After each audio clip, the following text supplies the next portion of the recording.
Halo Bapak Ibu sekalian, selamat datang di webinar kali ini.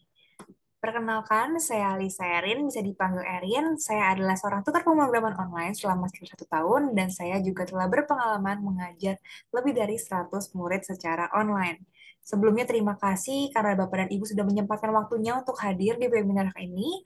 Mau sempetin waktu buat belajar bareng-bareng di sini. Semoga semua pertanyaan dan keresahan Bapak dan Ibu terkait hubungan anak dan gadget dapat terbantu ya melalui webinar hari ini. Oke, tanpa berlama-lama lagi langsung kita mulai webinar hari ini. Kita mulai dengan sebuah pertanyaan. Bisa dilihat di layar nih ya. Apakah kira-kira parents familiar nih dengan pemandangan seperti ini? Misalnya anak bermain game terus-menerus, jika yang punya tab atau iPad sering main tab atau iPad tak berhenti, mungkin saat main game, saat sebelum tidur juga main game. Bahkan kadang pemandangan ini cukup sering terlihat ya di restoran-restoran gitu. Banyak anak kecil yang saat makan itu sambil nonton YouTube gitu biar tenang atau sambil main game biar nggak berisik makannya. Nah, sebenarnya ini hal yang sangat wajar ya parents ya. Zaman berkembang dengan sangat pesat, semua hal itu pasti berhubungan dengan teknologi. Jadi sebenarnya sangat wajar jika anak-anak kita ini sangat terpapar dengan teknologi. Hal ini terbukti juga dengan data nih ya. Data dari KPAI bahwa 98% anak berumur 6-12 tahun sudah menggunakan gadget dan kira-kira anak menghabiskan waktu sekitar 6 jam 45 menit per hari menggunakan gadget untuk menonton video, main game dan juga sosial media. Nah, kalau begitu, apakah teknologi adalah musuh? Gitu. Mungkin pernah terpikir ya di pikiran parents, apakah kira-kira lebih baik kita jauhkan saja nih anak-anak kita dari teknologi. Mungkin pernah dipikir untuk sudah cut saja gadgetnya begitu ya. Namun tentu jawabannya tidak ya parents. Apabila kita sepenuhnya menjauhkan teknologi dari anak, anak bisa tertinggal nantinya dibandingkan anak-anak seumuran lainnya yang terpapar teknologi. Nah, lalu harus bagaimana nih? Sebenarnya penggunaan gadget itu tidak sepenuhnya negatif bagi anak. Kita dapat kategorikan dampak dari gadget menjadi dua, yaitu dengan kontrol dan juga tanpa kontrol. Jika penggunaan gadget dilakukan secara sadar dengan kontrol, gadget dapat menjadi alat yang berguna bagi anak, yaitu untuk edukasi, seperti saat pandemi kemarin ya. Tentunya anak-anak sekolah dari rumah bersama orang tua mungkin. Bisa belajar dari gadget, lalu juga bisa meningkatkan kreativitas dengan bermain game. Anak bisa jadi lebih kreatif, misalnya main game Minecraft. Anak-anak bisa kreatif membangun gedung-gedung ya kalau pernah perhatikan gamenya gitu. Bangun rumah bawah tanah gitu. Anak-anak juga bisa terekspos dengan banyak hal seperti ilmu-ilmu pengetahuan yang tercecer sebenarnya tuh di YouTube, di Google gitu. Mungkin izin cerita dikit, waktu itu saya pernah ngobrol ya sama satu murid saya, dia anak SD, masih SD kelas 1 atau 2 gitu. Nah, dia tahu banyak hal banget nih, seperti tokoh-tokoh sejarah dunia. Saat saya tanya, kamu tahu dari mana gitu, kok udah tahu gitu ya. Ternyata dia belajarnya dari YouTube. Nah, luar biasa sekali ya, berarti dari YouTube bisa banyak banget pengetahuan anak itu. Nah, di sisi lain, apabila penggunaan gadget ini tidak tampak kontrol gitu, tidak terkontrol, dapat menyebabkan beberapa hal yang kurang baik. Contohnya seperti kecanduan layar, mengganggu interaksi sosial, dan tentunya permasalahan fisik, mulai dari mata, sakit mata gitu ya, sampai sakit punggung. Oke, kita akan bahas satu persatu mulai dari resikonya terlebih dahulu. Resiko pemakaian gadget tidak terkontrol. Kita lihat, yang pertama adalah ada kecanduan layar. Hal ini sangat memungkinkan terjadi karena konten-konten di gadget saat ini sangat memungkinkan untuk memberikan hal-hal yang menarik, misalnya pengalaman interaktif, reward system, dan konten visual audio yang menarik. Kita mungkin coba lihat satu persatu ya, mulai dari pengalaman yang interaktif. Nah, gadget modern ini menyediakan pengalaman interaktif yang intens. Anak-anak dapat bermain game yang memungkinkan mereka untuk mengendalikan karakter atau situasi dalam dunia virtual.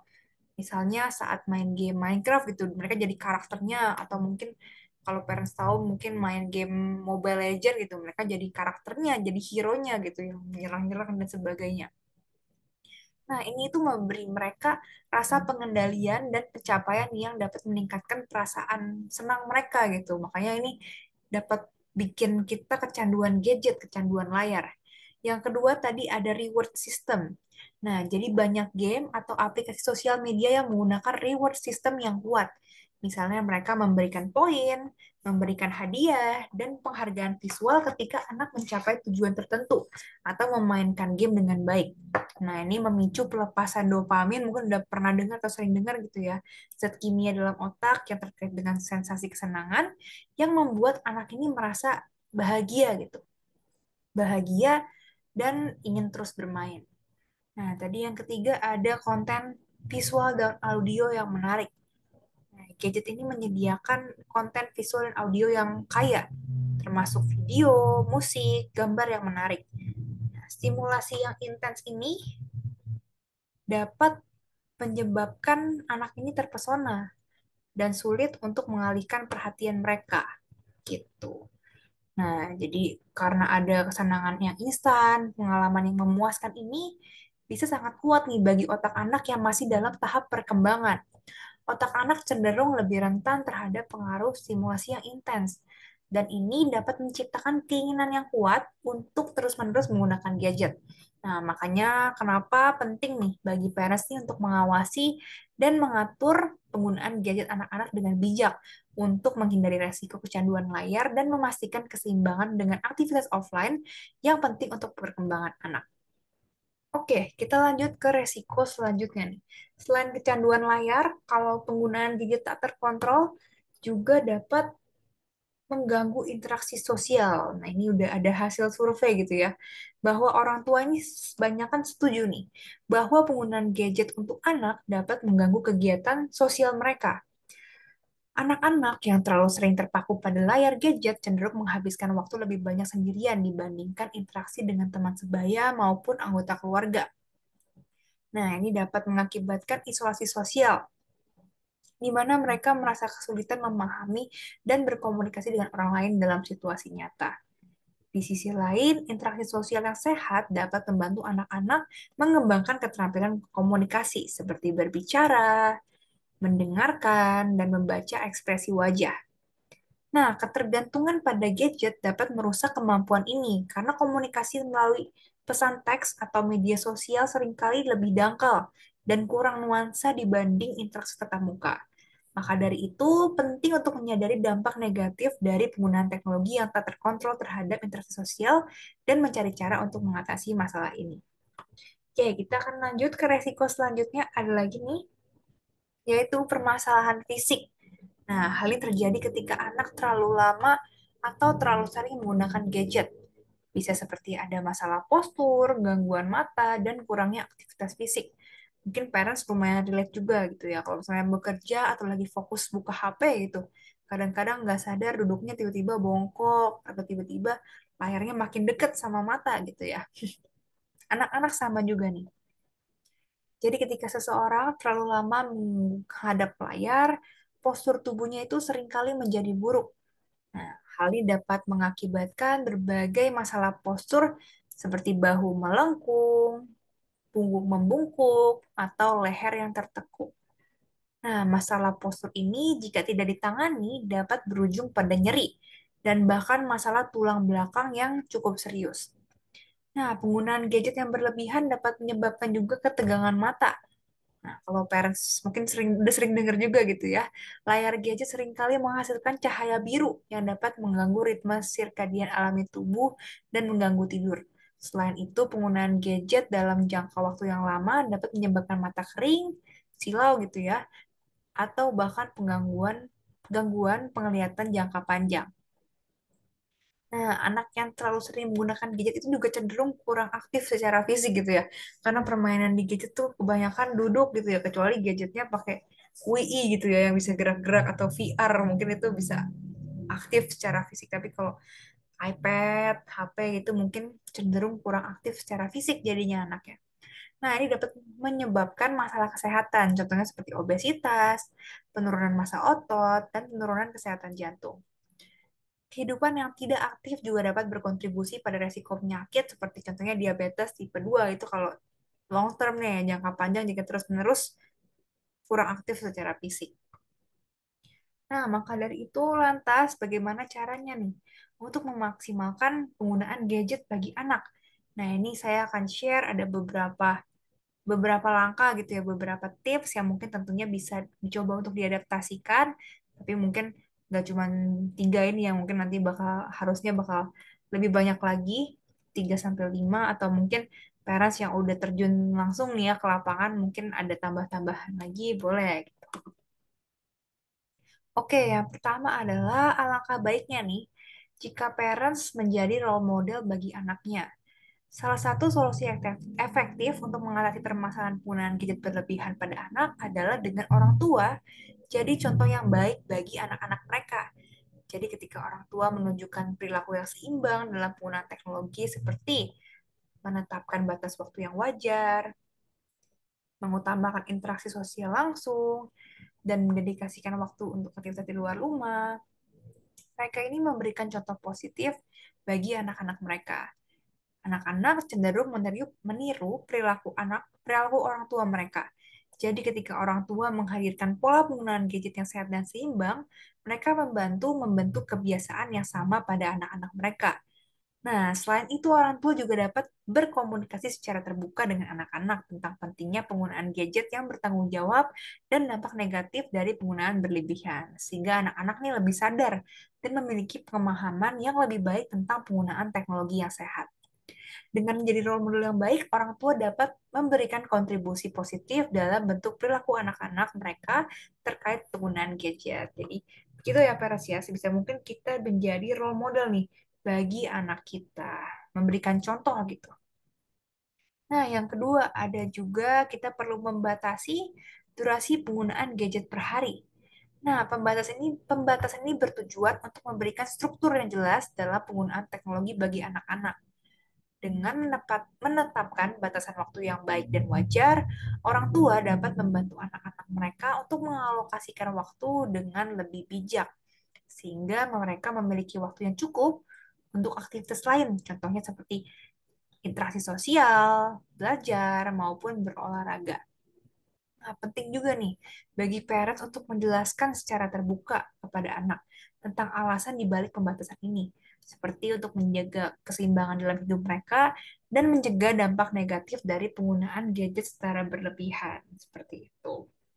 Nah, selanjutnya ada juga kita dapat mengarahkan minat anak ke arah yang lebih positif. Misalnya nih, anaknya sudah terlihat gitu ya, suka bermain game, suka menyelesaikan tantangan di game, antusias sekali gitu ya jika menemukan challenge. Nah, ini bisa kita arahkan ke hal yang lebih positif gitu. Contohnya dengan mengikuti kursus coding. Nah, di kursus coding seperti di Algorithmics ini, anak-anak dibimbing untuk berkreasi membuat game, animasi. Jadi selain main game, anak-anak juga bisa membuat gamenya sendiri gitu. Anak-anak juga bisa bertemu dengan anak lain gitu ya, berteman, sehingga dapat meningkatkan skill berbicara dan komunikasinya. Nah, ini adalah strategi yang dapat memungkinkan anak untuk menggunakan teknologi secara produktif dan mendidik. Dengan mengenalkan anak pada dunia pemrograman dan teknologi, orang tua dapat merangsang minat anak dalam belajar dan menciptakan kecenderungan untuk berpartisipasi dalam kegiatan yang membangun keterampilan. Nah, selain itu, belajar membuat game melalui kursus coding juga dapat membantu anak mengembangkan kemampuan berpikir kritis, pemecahan masalah, dan juga kreativitas. Nah, dengan cara ini, mengalihkan minat anak ke arah yang lebih produktif dapat menjadi solusi yang efektif untuk mengurangi penggunaan gadget berlebihan, sekaligus membantu anak mengembangkan potensi mereka secara positif. Seperti itu ya, PNS. Jadi kita arahkan ke hal yang lebih positif, contohnya dengan mengajak mengajak untuk membuat game sendiri daripada main game. Jadi seimbang lah, ada berkarya dan memainkan karya orang gitu. Kita lanjut, ada juga solusi selanjutnya yaitu adalah kita mulai pengurangan penggunaan gadget itu secara kecil. Misalnya awalnya setiap hari anak ini sudah terlanjur terbiasa 5 jam per hari, misalnya bangun nonton YouTube, sebelum makan nonton YouTube, siang-siang kalau udah nggak ada kerjaan habis sekolah main game, sorenya nonton YouTube, malam nonton YouTube 5 jam misalnya. Nah, jangan langsung dibatasi tiba-tiba hanya boleh 1 jam gitu. Nanti anak akan terasa kaget, wah berasa banget perubahannya, awalnya 5 jam sering banget, tiba-tiba harus berkurang secara drastis tinggal 1 jam. Jangan seperti itu ya. Nah, kalau enggak nanti anak bakal kaget. Mungkin nggak usah jauh-jauh ke anak. Mungkin kalau kita pun digituin gitu. Setiap hari biasanya buka HP, cek email 3 jam, tiba-tiba cuma boleh 5 menit, 10 menit. Jadi sangat berubah ekstrim gitu ya. Nah, makanya kita harus mulai perubahan-perubahan ini dalam skala kecil. Jadi kita mulai dengan perubahan-perubahan yang kecil. Contohnya, kita berkurang di 10 menit secara berkala. Dari 5 jam jadi 4 jam 50 menit, 4 jam 10 menit, kita kurangi pelan-pelan gitu. Kurangi setiap 10 menit supaya anak tidak berasa perubahannya. Jadi tidak kaget dan tiba-tiba tiba-tiba udah berkurang gitu dari 5 jam jadi 3 jam misalnya. Jadi nggak berasa perubahannya dengan kita kuranginnya secara berkala. Oke, kita lanjut ke solusi terakhir yang bisa disampaikan, yaitu orang tua perlu juga nih untuk merencanakan kegiatan non-digital bersama anak. Contohnya, seperti mengajak anak-anak bermain bersama, permainan sederhana juga tidak masalah gitu ya. Misalnya jalan-jalan di luar komplek gitu, di luar rumah, atau misalnya seperti di contoh nih sederhana nih menggunakan kardus itu ya atau kertas tuh menggunakan kardus menggunakan kertas origami membuat kerajinan tangan atau mungkin kalau yang anaknya perempuan yang hobinya masak bisa diajak masak bareng atau menggambar bersama mewarnai. Nah, kalau misalnya dilihat di YouTube juga banyak deh apa referensi aktivitas kegiatan offline anak dan orang tua. Jadi bisa orang parents bisa cari di YouTube gitu ya referensinya supaya anak juga nggak bosan dan menarik gitu. Jadi kita bisa coba cari kegiatan-kegiatan yang mungkin dilakukan bersama anak yang non digital supaya nggak lihat layar terus gitu ya. Seperti itu. Oke, jadi itu aja tentang solusinya. Mungkin apabila parents ada, waduh ini kayaknya ada solusi lain nih tapi belum disebutin. Nah, itu tidak masalah ya, karena parents mungkin yang paling mengerti anak parents, parents yang paling kenal. Misalnya anak saya mah kalau diginiin nggak mempan nih. Nah, itu berarti parents sudah lebih kenal ya tentang anak parents. Bisa parents sesuaikan solusinya yang cocok dengan anak parents itu yang seperti apa. Nah, tapi tentunya tidak semudah itu ya parents. Mungkin parents sudah coba lakukan solusinya, tapi nggak bisa gitu. Tentunya parents juga lebih berpengalaman pasti ya, dan lebih kenal dengan anaknya biasanya pasti ada penolakan dari anak gitu. Pasti anaknya nggak semudah itu nurut gitu ya. Apalagi kalau yang masih lumayan kecil, tantrum. Apalagi kalau yang remaja. Remaja juga kadang-kadang suka melakukan penolakannya ekstrim gitu ya. Nah, maka dari itu tentu saja semuanya butuh proses gitu ya. Dan perlu kerjasama dari parents juga ayah dan bunda dua-duanya perlu kerjasama. Nah, mungkin berikut merupakan beberapa tips praktikal yang dapat digunakan oleh parents untuk komunikasi dengan anak-anak nih. Yang pertama adalah menggunakan kalimat pendek. Jadi jangan menggunakan kalimat yang panjang yang terbilang panjang gitu ya karena sulit dimengerti oleh anak. Nah, yang kedua adalah selalu ucapan terima kasih dan beri pujian, tuturkan kalimat positif untuk anak. Dan yang ketiga adalah arahkan anak untuk melakukan kegiatan lain. Maksudnya ketika kita meminta anak untuk stop main game gitu ya. Mungkin kita coba langsung lihat ke contohnya gitu ya. Biar lebih kebayang maksudnya gimana sih ini, Wes. Oke, kita lihat. Contohnya adalah menggunakan kalimat yang pendek nih. Kita lihat kalau di kiri ada contoh kalimat yang panjang ketika menegur anak. Misalnya parent sebel nih karena ngelihat anaknya udah dibilangin jangan sering-sering main HP, tapi malah main HP terus gitu ya. Nah, biasanya parents itu cenderung negurnya itu kalimatnya panjang nih, seperti yang di kiri. Jangan main HP terus, nanti mata rusak. Bahaya kalau mata rusak, udah besar, nggak bisa melihat jelas. Nanti minus gitu ya matanya. Ayo tutup HP-nya, jangan main lagi. Nah, itu panjang ya kalimatnya. Udah hampir berapa kata nih, lebih dari 10 kata. Nah, dibandingkan kalimat yang panjang, yang kadang-kadang susah dimengerti oleh anak, karena anak kan juga kemampuan dengernya mungkin masih terbatas, mungkin belum paham juga urgensinya gitu. Belum paham nih kalau udah gede pakai kacamata tuh nggak enak nih kayak saya nih, udah gede pakai kacamata tuh nggak enak. Bangun pagi harus nyari kacamata, tidur harus taruh kacamata. Kalau nggak pakai kacamata nggak kelihatan apa-apa. Mungkin anak-anak tuh belum mengerti nggak enaknya pakai kacamata itu apa. Nah, daripada kita ngoceh-ngoceh panjang kali lebar kali tinggi kayak gini dan anaknya juga nggak mengerti, lebih baik kita menggunakan kalimat yang singkat. Misalnya, nah, apa boleh pinjam HP-nya gitu. Dengan kalimat yang lebih singkat, lebih mudah dimengerti intinya oleh anak. Jadi intinya sekarang jangan main HP dulu, pinjam dulu HP-nya. Nah, itu dari segi kalimat. Nah, yang kedua adalah nada bicara juga nih parents. Mungkin kadang-kadang parents udah capek kerja gitu ya, udah capek kerja sampai rumah, anaknya dibilangin jangan main HP aja nggak nurut-nurut gitu. Biasanya nada bicaranya itu cenderung naik gitu ya, cenderung marah-marah gitu. Jangan main HP terus, menegur gitu. Padahal anaknya mungkin lagi santai-santai gitu. Jadi agak kaget kalau misalnya tiba-tiba diberikan teriakan-teriakan atau nadanya cukup tinggi. Ya, jadi parents bisa mungkin saat ingin menegur atau ingin minta sesuatu dari anak itu, kita harus coba nada bicaranya lebih lembut atau mungkin cenderung lebih rendah gitu seperti saya sekarang gitu. Lebih kayak misalnya, "Nah, apa boleh pinjam HP-nya?" gitu, kayak lebih lembut. Jadi anak juga menerima kalimatnya lebih baik gitu. Penolakannya mungkin lebih bisa bisa diminimalkan. Oke, kita lanjut ke contoh yang kedua nih. Contoh yang kedua adalah misalnya anak menolak gitu ya, saat gadget, main gadget, anak nggak mau stop gitu, udah disuruh stop, nah boleh pinjam HP-nya, terus dia kacangin misalnya tetap sibuk sendiri, main game nggak berhenti. Nah, lalu bagaimana nih? Biasanya ada beberapa parents yang cenderung tiba-tiba merebut aja lah, misalnya anaknya lagi main game gitu ya, terus langsung sini mama ambil gitu, direbut langsung misalnya. Nah, sebisa mungkin kita jangan seperti itu ya parents, jangan langsung direbut gitu. Nah, lalu bagaimana ada cara lain nih.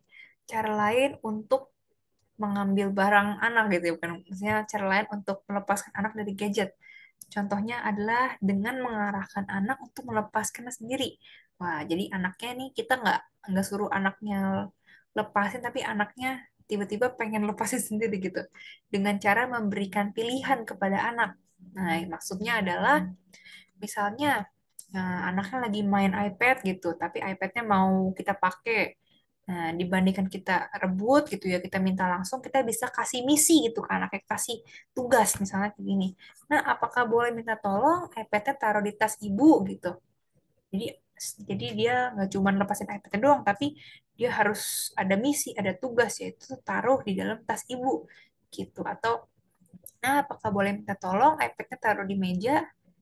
Terima kasih gitu. Jadi anak dapat sesuatu tugas gitu, suatu misi untuk taruh iPad-nya di meja. Nah, kadang-kadang anak tuh jadi lebih senang melakukannya karena ada misinya gitu, ada tujuannya. Misalnya dengan taruh di tas atau taruh di meja, seperti itu. Nah, kita lihat lagi contoh selanjutnya. Oh, sudah habis ya, ada tiga, hanya dua contohnya. Nah, mungkin kita lihat lagi. Terakhir ada reminder nih buat parents dan buat semua yang sudah hadir di sini, bahwa teknologi ini adalah alat. Alat untuk membantu kehidupan manusia gitu ya. Nah, jangan dianggap sebagai babysitter gitu ya. Jadi, saat anak nangis, kasih gadget. Saat anak nggak bisa tidur, kasih gadget. Saat anak tantrum, dikasih gadget. Nah, bukan seperti itu ya. Karena gadget ini bukan babysitter, bukan bukan alat yang dipakai khusus buat ngebabysit anak gitu, bukan ya. Teknologi ini hanya alat-alat untuk membantu menunjang kehidupan manusia. Jadi sebisa mungkin anak ini jangan terlalu di babysit atau diurus gitu oleh gadget. Segala permasalahan anak dikasih gadget itu jangan, karena nanti seperti yang sudah dijelaskan pada webinar kali ini, jadi banyak gitu ya resiko penggunaan gadget yang tak terkontrol. Oke, karena sudah sampai di akhir webinar, kita lihat ada beberapa kesimpulan gitu ya dari pemaparan hari ini. Yang pertama itu adalah teknologi ini bagaikan pisau bermata dua gitu ya. Bisa bermanfaat, bisa juga jadi masalah bagi kita ya. Nah, ada dua mata pisaunya. Ya, jadi karena ada dua mata, kita harus fokuskan ke yang bermanfaat gitu ya buat kita. Kita fokus untuk meningkatkan manfaat dari teknologi dan kurangi resikonya. Jadi perbanyak hal-hal yang positif, kurangin hal-hal yang negatif gitu. Dan yang terakhir, kita kalau bisa nih, kita jangan melawan teknologi. Karena kalau melawan teknologi nanti kita yang kalah gitu ya. Karena teknologi itu berkembang secara pesat di mana-mana. Jadi kita jangan melawan teknologi, kalau nggak nanti kita jadi yang terbelakang, tertinggal. melainkan kita ikut berkembang dengan memanfaatkan teknologi. Jadi jangan denial gitu ya, menghindar dari teknologi, nggak mau pakai gitu ya. Karena kalau kita nggak mau pakai, menghindari, kita akan tertinggal. Kita harus ikut berkembang, memanfaatkan teknologi, tapi pemanfaatannya harus yang benar gitu, supaya manfaatnya lebih banyak daripada resikonya. Oke, mungkin untuk pemaparan kita hari ini segitu dulu dari saya. Terima kasih banyak kepada Peras nih yang udah stay sampai akhir, yang sudah bertanya juga di kolom komentar. Terima kasih banyak. Ada quotes di akhir nih dari Daniel Bell, yaitu teknologi like art, it a soaring exercise of the human imagination. Gitu. Oke, kalau seperti itu, terima kasih sekali lagi. Semoga pemaparannya bermanfaat bagi Peras. Semoga dapat membantu ya, membantu sedikit bagi Peras yang ingin memanfaatkan gadget untuk anaknya lebih maksimal supaya anaknya dapat memanfaatkan gadget dengan lebih baik. Oke, kalau begitu, terima kasih sekali lagi dan sampai jumpa di webinar selanjutnya. Selamat siang. Saya izin stop dulu ya.